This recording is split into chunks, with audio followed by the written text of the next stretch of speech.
Assalamualaikum warahmatullahi wabarakatuh. Perkenalkan, kami dari kelompok 8 akan mempresentasikan hasil diskusi kami tentang algoritma dan membangun jaringan perseptron. Untuk anggota kelompok 8 ada Andika Putra Haryanto, Muhammad Abdul Fiki, Yosua, dan Rian Rivaldi. Baik, kita mulai sekarang. Apa itu perseptron? Perseptron ditemukan pada tahun 1957 oleh Frank Rosenberg di Cornell Aeronautics Laboratory berdasarkan konsep pertama neuron buatan. Ia mengusulkan aturan pembelajaran perseptron. Perseptron adalah neuron buatan, dan dengan demikian merupakan unit jaringan saraf. Ia melakukan komputasi untuk mendeteksi fitur atau pola dalam data masukan. Ini adalah algoritma untuk pembelajaran pengklasifikasi biner yang diawasi. Algoritma inilah yang memungkinkan neuron buatan mempelajari dan memproses fitur dalam kumpulan data. Perseptron memainkan peran penting dalam proyek pembelajaran mesin. Ini banyak digunakan untuk mengklasifikasikan data atau sebagai algoritma untuk menyederhanakan atau mengawasi kemampuan pembelajaran pengklasifikasi biner. Komponen dasar perseptron. Yang pertama ada lapisan masukan. Lapisan masukan terdiri dari satu atau lebih neuron masukan yang menerima sinyal masukan dari dunia luar atau dari lapisan lain di jaringan syaraf. Yang kedua, bobot. Setiap neuron masukan dikaitkan dengan bobot yang mewakili kekuatan hubungan antara neuron masukan dan neuron keluaran. Yang ketiga, bias atau bias. Istilah bias ditambahkan ke lapisan masukan untuk memberikan fleksibilitas tambahan kepada perseptron dalam memodelkan pola kompleks dalam data masukan. Lalu yang keempat ada fungsi aktivasi. Fungsi aktivasi menentukan keluaran perseptron berdasarkan jumlah bobot masukan dan istilah bias. Fungsi aktivasi yang digunakan umum dalam perseptron meliputi fungsi langkah, fungsi sigmoid, dan fungsi ReLU. Yang kelima, output dari perseptron adalah nilai biner tunggal, baik 0 atau 1, yang menunjukkan kelas atau kategori yang termasuk dalam data input. Yang keenam, algoritma pelatihan. Perseptron biasanya dilatih menggunakan algoritma pembelajaran yang diawasi seperti algoritma pembelajaran perseptron atau propagasi mundur.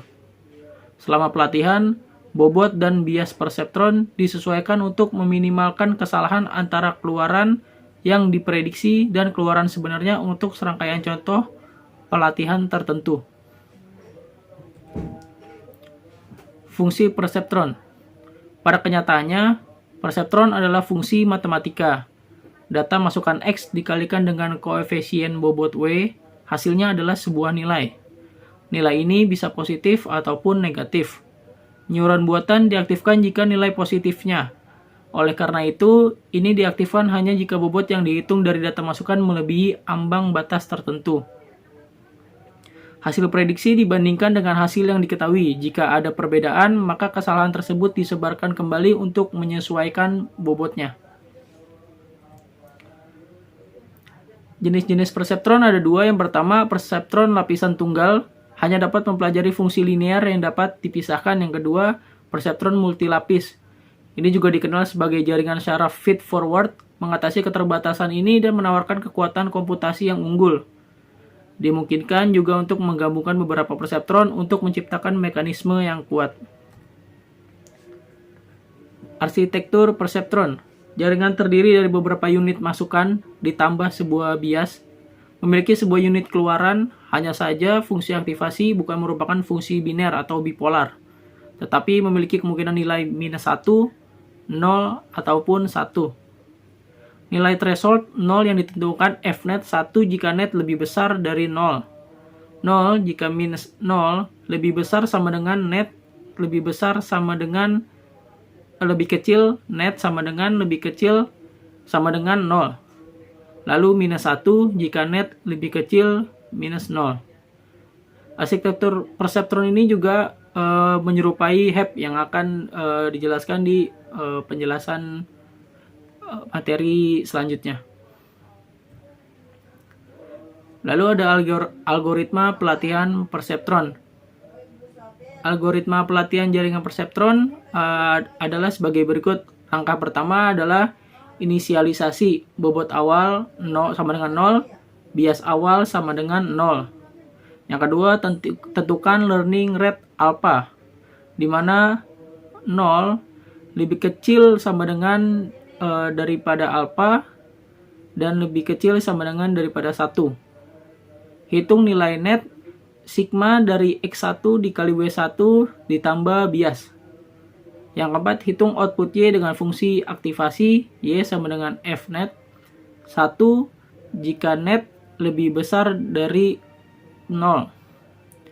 0 jika minus 0 lebih kecil sama dengan net lebih kecil sama dengan 0. Lalu minus 1 jika net lebih kecil minus 0. Untuk catatannya, threshold dapat diubah agar Y sama dengan T. Yang kelima, cek apakah output sama dengan target ketiga. 6. Perbaiki bobot apabila output tidak sama dengan target Y sama dengan T dengan W1 baru sama dengan W1 lama ditambah delta W. B baru sama dengan B lama ditambah delta B, di mana delta W sama dengan alpha dikali T dikali X1. Lalu delta B sama dengan alpha dikali T. Ulangi tahap 6 apabila output tidak sama dengan target dalam pelatihan jaringan syaraf tiruan. Satu kali iterasi pelatihan disebut dengan epoch.